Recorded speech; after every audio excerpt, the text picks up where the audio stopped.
Hello, my name is Tim Davis, and today I'm going to be talking to you a little bit about what it means to be healthy and understanding the essence of wellness. My background is I started in the health field.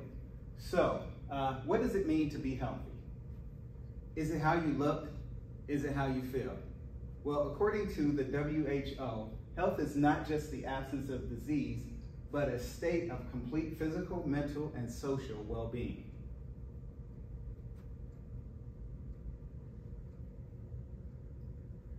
To be truly healthy, we need to be complete, and we need to look at the complete person, not just the outward appearance. Health or healthy is about having balance in your life, not just the physical, but all aspects of your being. Create your wellness wheel. So I want you to imagine yourself as a wheel. If you had to make a long journey, which of these two tires would you want to be? Would you want to be the one that's flat? If we think of ourselves as a wheel and each aspect of our life a spoke in that wheel, then we can better understand wellness.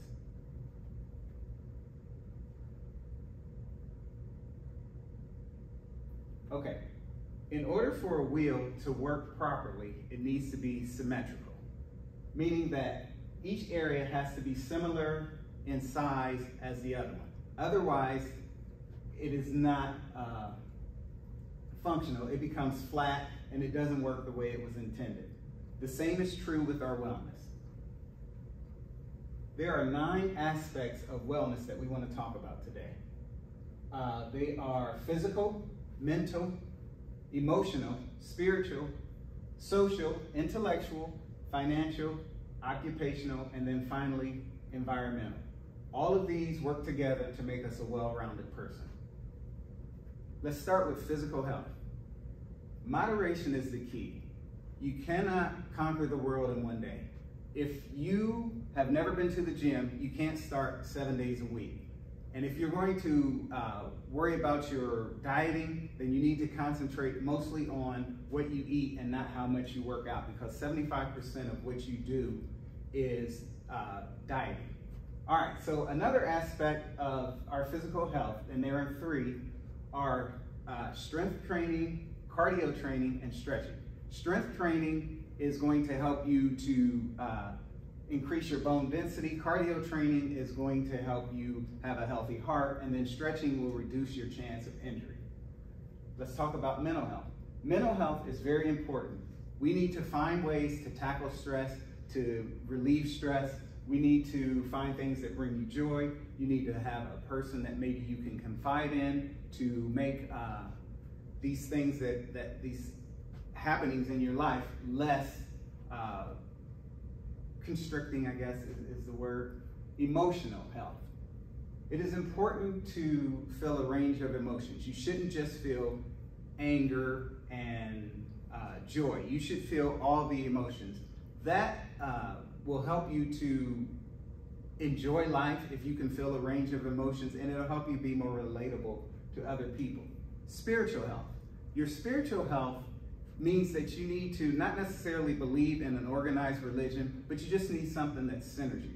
You need to be able to see that you are not the center of the universe, and you need something that will point you towards charity and humanity. Social health. This life area has a lot to do with your ability to form meaningful relationships. No man or woman, for that matter, is an island. We need each other. We need to have that social interaction, and we need to be able to have relationships that are meaningful. Intellectual wellness is the next thing that we want to talk about. Intellectual wellness allows for creative abilities and encourages us to find ways to expand our knowledge and skills. Our brain is a muscle just like the rest of our body, and it needs to be exercised on a daily basis, I might add. Financial wellness. We don't often think about finances as a part of wellness, but it actually is when you're talking about the wellness of your whole being. And if you think about how money or the lack of money can affect your other parts of your wellness, it makes a lot more sense. leading into occupational wellness, same thing. You need to be able to have a career that you can thrive in. You need to have a career that brings you joy. Otherwise, it can cascade into other parts of your life as well on a negative side if you don't have the type of occupational wellness that you need. Next is environmental wellness. This talks about the space where you live.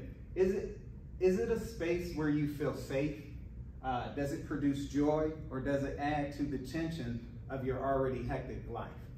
So I suggest that you have a place in your home where you can kind of decompress and be able to push the cares of the day away.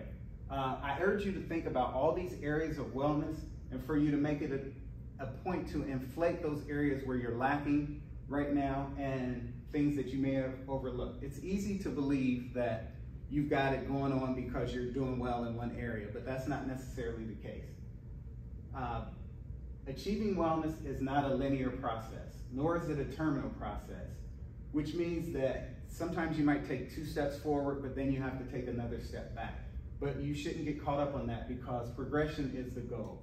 And as you achieve goals, that's not the end point, that's a resting place for you to start looking for your new goals and making new goals.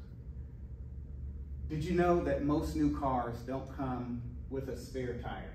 Neither does your life. You only get one, so you need to remember that what the wellness wheel is about life in balance and keeping all aspects of your life equally inflated. Thank you for your time. Remember, last parting gift is life is a journey. Keep the various areas of your life properly inflated to make sure you get where you want to be in life. Thank you.